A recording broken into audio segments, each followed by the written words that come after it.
With the new iPad 10 out, should you buy that, considering for just a little bit more, you can get the iPad Air 5? Well, today we're going to compare as much as possible to find out.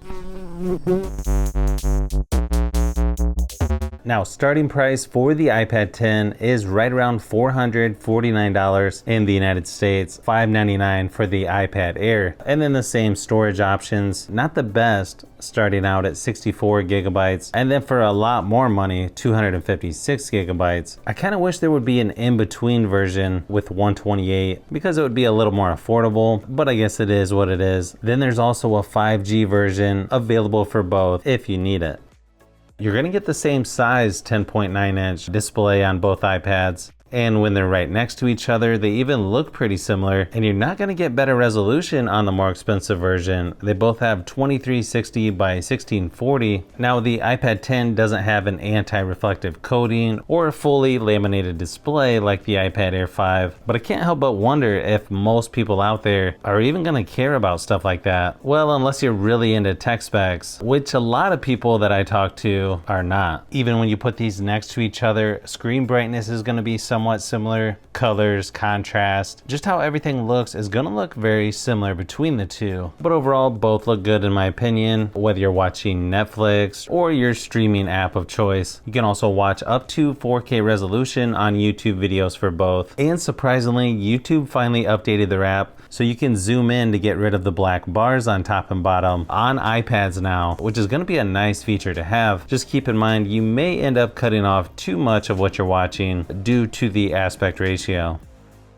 I also ran a battery drain test on both iPads and they lasted about the same, 5.5 hours before dying completely. Not going to be the best battery life out there compared to other tablets I've tested, but still pretty decent, especially if you turn the screen brightness down, and they should last you through a normal workday, of course depending on what types of stuff you'll be doing. If you're going to be doing video editing all day, yeah, that's going to run the battery down even faster than just browsing online. So you can't really go wrong with either one when it comes to battery life, considering they're about the same in my testing. One difference is going to be the performance of these two iPads. Just looking at the Geekbench scores, obviously the iPad Air is going to be faster with the M1 processor versus the A14 Bionic chip. But having said that, the iPad 10 is still a nice upgrade over the iPad 9, which had the A13. For me, the M1 processor is probably going to be overkill for most people, but still really nice to have that extra power in an iPad. The performance is going to be good enough to do just about anything from video editing to multitasking, and in my opinion, most people are going to be fine with either of these two models without having to go up to the iPad Pro versions. Gaming performance is also going to be better on the iPad Air. Not a huge surprise there, but don't get the wrong idea. The iPad 10 still has pretty strong performance in general and gaming performance as well. You can't go wrong with either one when it comes to gaming. But yeah, if you want the iPad with better gaming performance or that is just more powerful, you'll want to go with the iPad Air.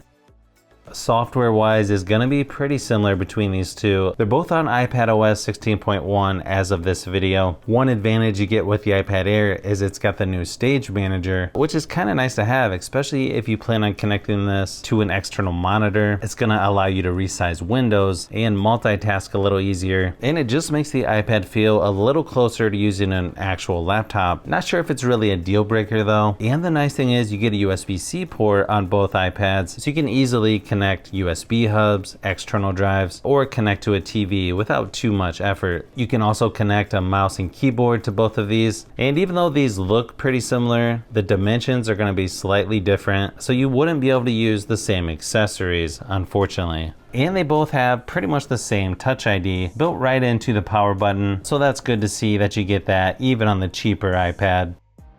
It's sort of a weird situation when it comes to the Apple Pencil on the iPad 10. You may have seen how you have to charge it using a cable and an adapter. Plus you can't use the Apple Pencil when it's charging, which is kind of strange. On the iPad Air, The second gen Apple Pencil just snaps right onto the side and charges from there. If only there was a way to have the Pencil charge and have the front facing camera on the long edge of the iPad 10. Would they do it? I don't know. Probably not. Some of this may be personal preference, but for me, the second gen Apple Pencil just makes more sense and is easier to charge. You can't really go wrong with either one as far as the software, unless you really want the Stage Manager and want to use the second gen Apple Pencil. Weird thing is, the icons look a little bit larger on the iPad Air for some reason. Now when it comes to speakers on these two, they're going to be located on both sides of each iPad, but they definitely sound louder and a little bit better on the iPad Air. They definitely sound more balanced than on something like the iPad 9. But here's a quick sample of each to give you an idea of what they sound like.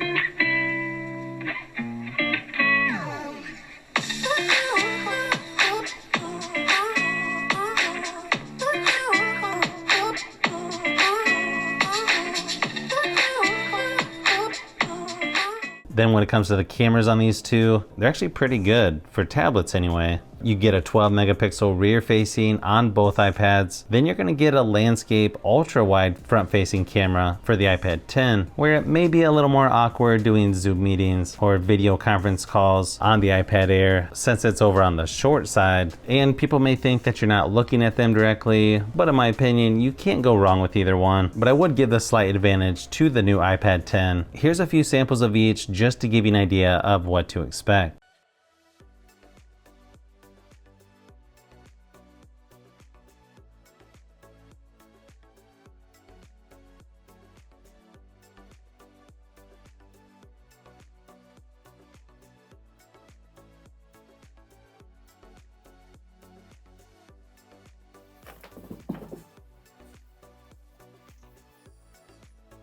So hopefully this gave you a little closer look at the new iPad 10 and the iPad Air 5. Sometimes when doing comparisons, it's pretty obvious which one is the better option, but in this case, I feel they're just different enough that if I was Apple, I'd probably keep them both in the lineup as well to give people more options, especially with the holidays coming up. I've got a lot more comparisons to do with this new iPad, so you'll definitely want to look out for those upcoming videos.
So if you've made it this far into the video, you may want to say thanks by subscribing, and don't forget to give a thumbs up if this video was helpful. This is Brian from Fishbee Productions. Thanks for watching, and I'll see you on the next one.